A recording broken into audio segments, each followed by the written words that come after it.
Welcome to our channel. నేను మీ లక్ష్మణ్. ప్రస్తుతం మనతో పాటు ఉన్నారు ప్రముఖ రియల్ ఎస్టేట్ ఎక్స్పర్ట్ రెహమాన్ గారు. Hi sir. హాయ్ అండి. ఎలా ఉన్నారు? బాగున్నాను సార్. మీరెలా ఉన్నారు? కొత్త సంవత్సరంలోకి అడుగుపెట్టారు 2025. ముందుగా మీకు నూతన సంవత్సర శుభాకాంక్షలతో థ్యాంక్ పాటు సంక్రాంతి శుభాకాంక్షలు. థ్యాంక్ యూ సో మచ్ అండి. మీకు కూడా నూతన సంవత్సర మరియు సంక్రాంతి శుభాకాంక్షలు. అలాగనే మీ రియల్ బూమ్ వ్యూవర్స్ ఎవరైతే ఉంటారో వాళ్ళు కూడా నూతన సంవత్సర మరియు సంక్రాంతి శుభాకాంక్షలు. రియల్ ఎస్టేట్ రంగంలో వాస్తవానికి చాలా దగ్గరగా మాట్లాడతారు, చాలా ధైర్యంగా మాట్లాడతారని చెప్పి మీకు ఒక పేరుంది.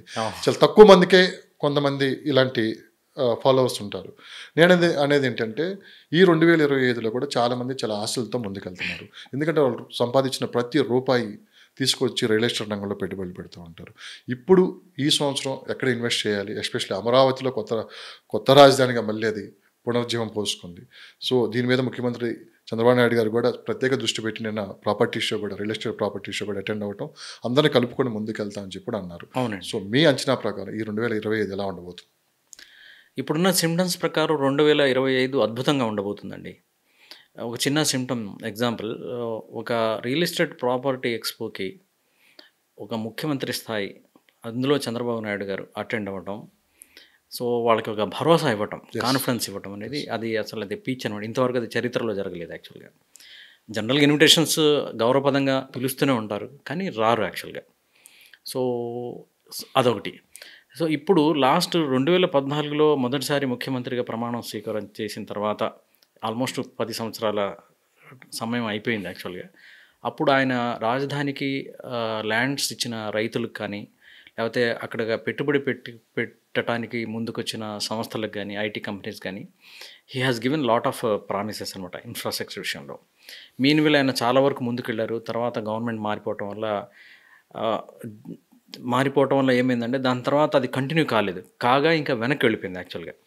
సో ఇక్కడ చూసారా, మనం హైదరాబాద్ కనుక తీసుకుంటే చంద్రబాబు నాయుడు గారిని నవ హైదరాబాద్ నిర్మాత అనటంలో ఎటువంటి సందేహం లేదు.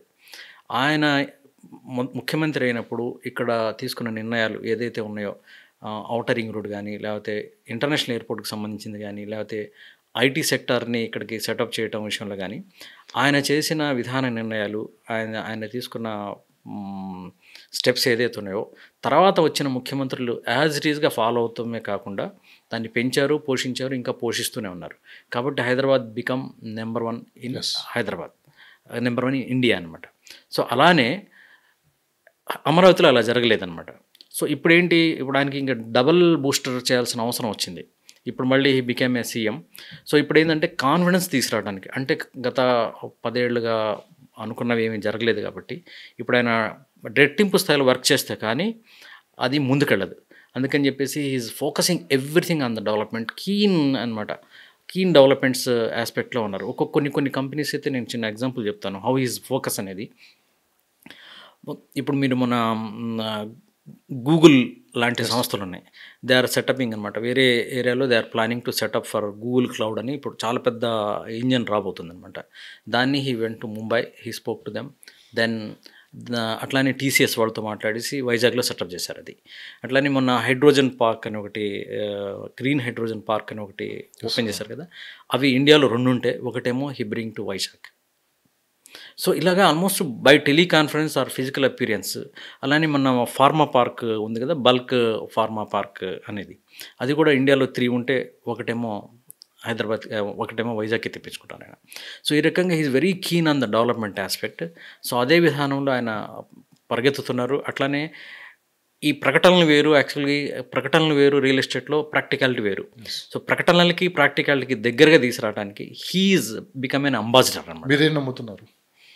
మీరేం నమ్ముతున్నారు? ఏమి నమ్ముతున్నారండి? సో చంద్రబాబు నాయుడు గారు already he has a history in the development.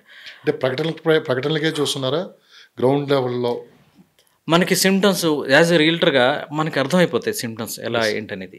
ఇప్పుడు చూసారు ఎంత ఫాస్ట్గా ఇప్పుడు ఔటర్ రింగ్ రోడ్కి సంబంధించినవి ఎన్ని చర్చలేని ఫైనల్గా హీ గాట్ త్రూ అనమాట. ఎన్నో చర్చలేని దాంట్లో ఇప్పుడేమో 70 మీటర్స్కి సెంట్రల్ గవర్నమెంట్ కూడా సజెస్టింగ్ దట్ బడ్జెట్ చూసుకుని వెళ్ళడానికి ఇంతకుముందు 200 మీటర్స్ అనుకున్నది 70 మీటర్స్ కుదించడం జరిగింది. తర్వాత ఒక బైపాస్ రోడ్ ఒకటి తీసుకోవాలని అనుకున్నారు తూర్పు విజయవాడ నుంచి, అది కూడా ఇప్పుడు అవసరం లేదని చెప్పేసి అయిపోయింది. అంటే ఇవన్నీ ఏంటంటే కీన్ అనమాట. ఒక విషయం మీద మనం పూర్తిగా దాంట్లో ఇన్వాల్వ్ అయితే దాంట్లో వచ్చే చేంజెస్ కానీ ఇవన్నీ దీస్ ఆర్ ద సిమ్టమ్స్. ఆ చేంజెస్ ఏమొస్తున్నాయి ఏంటంది. ఫైనల్గా అది ఏముందంటే central government has been sanction for that. ఇప్పుడు అదొక పెద్ద గేమ్ చేంజర్ రాబోతుంది అనమాట. అంటే ఇక్కడ ఏంటంటే కాన్సెప్ట్ లెవెల్లో చంద్రబాబు నాయుడు గారికి చక్కటి ఐడియా ఉంది.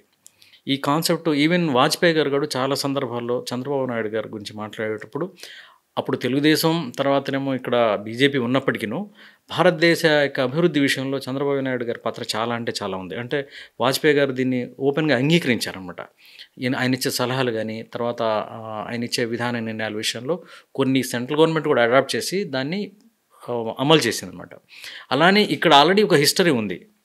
హైదరాబాద్లో చంద్రబాబు నాయుడు గారికి ఆల్రెడీ హిస్టరీ ఉంది ఇక్కడ. సో ఒకటి విధాన నిర్ణయాలు తీసుకునే విషయంలో కానీ ప్లానింగ్ విషయంలో కానీ ప్రాక్టికల్గా దాన్ని అమలు చేసే విషయంలో కానీ ఆయనే సాటి. కాబట్టి ఇప్పుడు ప్రాక్టికల్గా అయితే జరుగుతున్న సిమ్టమ్స్ని బట్టి సిచ్యువేషన్ని బట్టి ఖచ్చితంగా నమ్మి తీరాల్సిందే ఎవరైనా.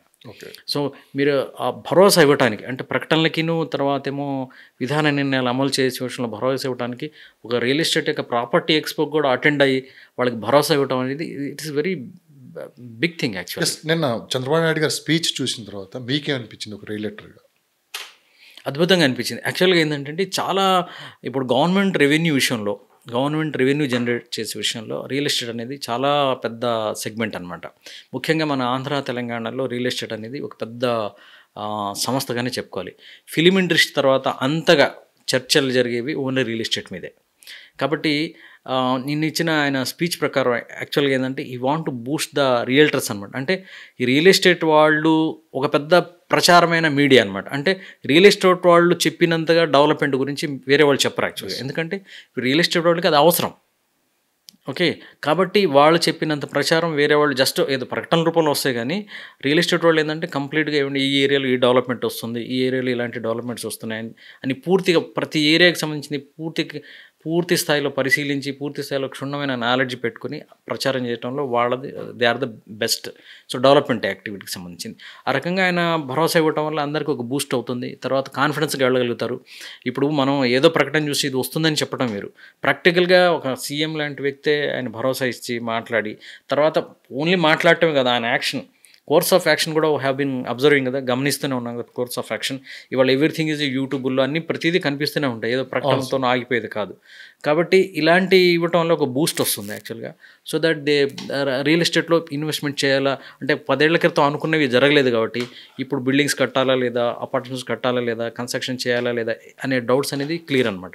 అట్లనే ఇవాళ కూడా ఒక జీవో వచ్చింది ఇవాళ ఫ్రెష్గా 5 అంతస్తుల కట్టే భవనాల కోసం పర్మిషన్స్ అనేది ఇమీడియట్గా ఆన్ ది స్పాట్ పర్మిషన్ ఇవ్వమని చెప్పేసి ఇవాళ జీవో అమరావతిలో. అంటే బిల్డర్స్కి అది ఒక పెద్ద ఊతం. అదే అన్ని ప్లేసులు మన హైదరాబాద్ లాంటి ప్లేసుల్లో 6 నెలలు తిరగాలి అప్రూవల్ రావాలంటే.